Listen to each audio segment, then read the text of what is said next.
سید کونین کا کلمہ پڑھنے والوں، میرے آقا سید کونین نے فرمایا اللہ نے آدم حضرت نوح علیہ السلام کو 2 موتی عطا فرمائے، جن موتیوں کی بابت اللہ نے ان کی کشتی میں اجالا فرما دیا گئے، اور مجھ محمد کو اللہ نے 2 موتی عطا فرمائے، ایک لا الہ الا اللہ والا موتی ہے، دوسرا موتی محمد الرسول اللہ والا ہے۔ جو بھی بندہ اس موتی کو سینے سے لگائے گا، یعنی یہ کلمہ پڑھ کے جائے گا، میرا نام لے کے جائے گا، اپنے رب کی توحید کی باتیں کر کے جائے گا، اس کلمے کو سینے پہ لکھ کے لے کے جائے گا، تو میں محمد ضمانت لیتا ہوں، میں محمد پھر گواہی دوں گا، میں گواہی دیتا ہوں، میں ذمہ داری لیتا ہوں، اللہ اس کی قبر میں بھی روشنی عطا فرمائے۔ سبحان اللہ سبحان اللہ،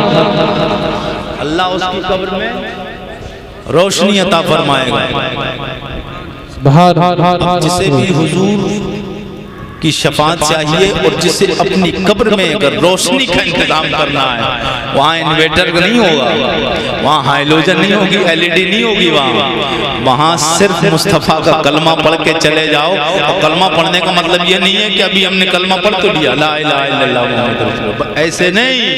کلمے کا مطلب یہ جو کلمہ پڑھتا ہے وہ نماز بھی پڑھتا ہے، جو کلمہ پڑھتا ہے وہ جھوٹ نہیں بولتا ہے، جو کلمہ پڑھتا ہے تو وہ پھر غلط کام نہیں کرتا ہے، جو کلمہ پڑھتا ہے وہ چغلیاں نہیں کرتا، جو کلمہ پڑھتا ہے وہ اپنے نبی سے سچا پیار کر کے جاتا ہے۔ سبحان اللہ، بے شک سبحان اللہ۔ جب ایمان مکمل ہو، جب ایمان مکمل ہوتا ہے، انسان کا ایمان اگر مکمل ہے، اپنے رب پہ پکا بھروسہ ہے اور صبر ہے۔ میں نے قرآن کی آیت پڑھی تھی، ان اللہ مع الصابرین، اللہ صبر کرنے والوں کے ساتھ ہے۔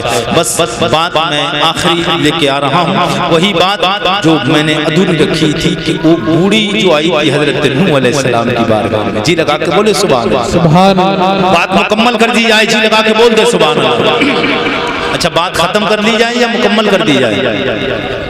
جی لگا کے بول دے سبحان اللہ، سبحان اللہ، اور تڑپ کے بول دے سبحان اللہ۔ سبحان اللہ۔ نوح علیہ السلام کی بارگاہ میں آئی تھی اللہ کے نبی نوح علیہ السلام، جب اللہ کا طوفان آئے، اللہ کا عذاب آئے، آپ مجھے خبر فرما دیں تاکہ میں نے آپ کا کلمہ پڑھا ہے، اللہ کے عذاب سے آپ کی کشتی میں بیٹھ کے محفوظ رہ جاؤ۔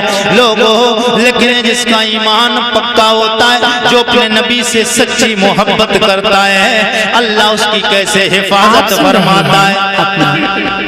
کشتی 40 دن گھومتی رہی، جب 40 دن ہو گئے کشتی کو گھومتے ہوئے، اور پھر 40 دن کے بعد میں طوفان تھم گیا، پانی ختم ہو گیا اور آندھی ختم ہو گئی، آسمان سے بارش بند ہو گئی۔ اس کے بعد میں جودی پہاڑ پہ جا کے وہ کشتی ٹھہری۔ جب حضرت نوح علیہ السلام وہاں ٹھہرے تو پھر آپ کو خیال آیا اچانک کہ ایک بوڑھی تھی جس نے مجھ سے کہا تھا طوفان آئے تو آپ مجھے خبر کر دینا تاکہ میں آپ کی کشتی میں بیٹھ جاؤں۔ حضرت نوح علیہ السلام کے دل میں یہ خیال آیا تھا کہ آپ بے قرار و پریشان ہو گئے۔ حضرت نوح علیہ السلام کہتے ہیں کہ بوڑھی کا کیا ہوا ہوگا، کیا ہوا ہوگا بوڑھی کا؟ حالانکہ حضرت نوح علیہ السلام اللہ کے نبی، اگر تھوڑی سی نبوت والی چھلک ڈال دیتے تو وہ سمجھ جاتے، پتہ چل جاتا انہیں، نبی ہیں میں غیب ہوتا ہے، وہ جان لیتے کیا تھا، مگر یہ ہم تک جو کمالات پہنچنا تھے وہ کیسے پہنچتے، ہم تک یہ کیسے پہنچتا کہ ایمان والوں کی اللہ کیسے حفاظت کرتا۔ اللہ کے ہر کام میں حکمت ہے۔ نوح علیہ السلام کے دل میں خیال ہی آیا تھا کہ آپ کشتی سے باہر دروازہ کھول کے، جب باہر آپ نے جھانکا، کھول کے دیکھا، جیسے ہی جناب حضرت نوح علیہ السلام نے کشتی کا دروازہ کھولا تو دیکھا کہ سامنے وہی بوڑھی نظر آ رہی۔ سبحان اللہ۔ کون بوڑھی؟ وہی والی، اور تنہا تھی۔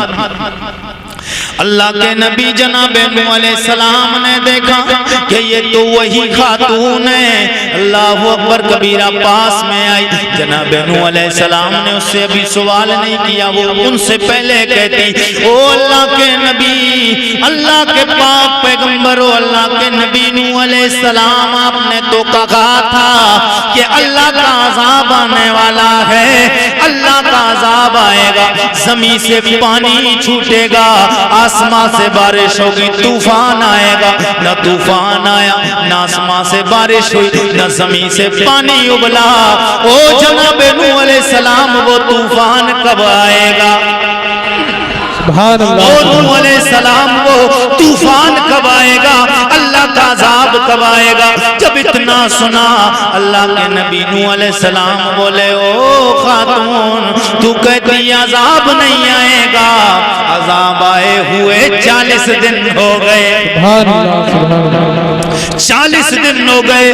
رب کی بارگاہ میں جناب نوح علیہ السلام نے دراز ہاتھوں کو کیا، او ربا یہ تیرے کیسے کارنامے، او میرے مالک عذاب آیا، اس سے بچانے والی تو کوئی چیز دنیا میں بظاہر کوئی چیز کوئی مکان باقی نہیں رہا۔ پروردگارا یہ پہاڑ چرند پرند بہوش و طیور انسان تمام کی تمام نیست و نابود ہو گئے، او ربا یہ کیسے بچ گئی ہے؟ اللہ نے فرمایا او میرے پیغمبر نوح علیہ السلام تمہیں پتا ہونا چاہیے، اس نے تمہارا کلمہ پڑھا، تم پہ ایمان لائی، میری توحید کی باتیں کی ہے، سبحان اللہ اس نے مجھے اپنا رب مانا ہے، جب اس نے مجھے اپنا رب مان لیا ہے، میری قدرت کو گوارا نہیں، جو مجھے اپنا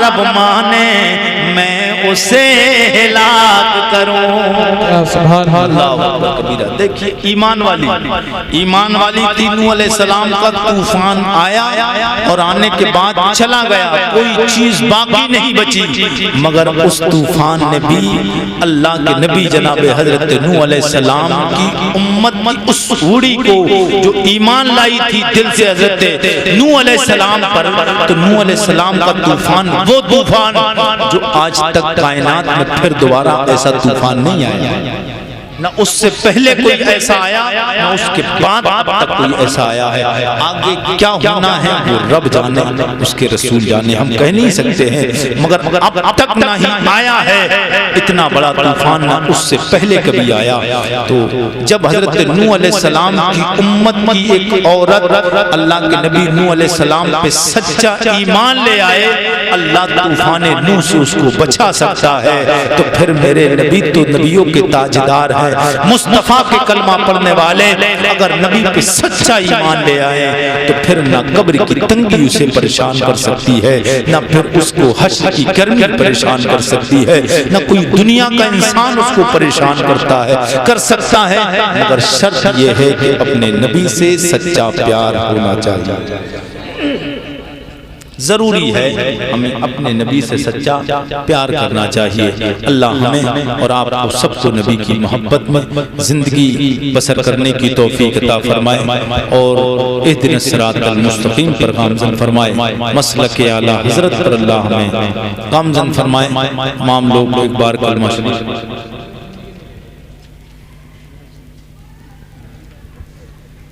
جی لگا کر بولتے ہیں یا رسول اللہ، یا رسول اللہ، اور طرف بول دیں یا رسول اللہ، یا رسول اللہ۔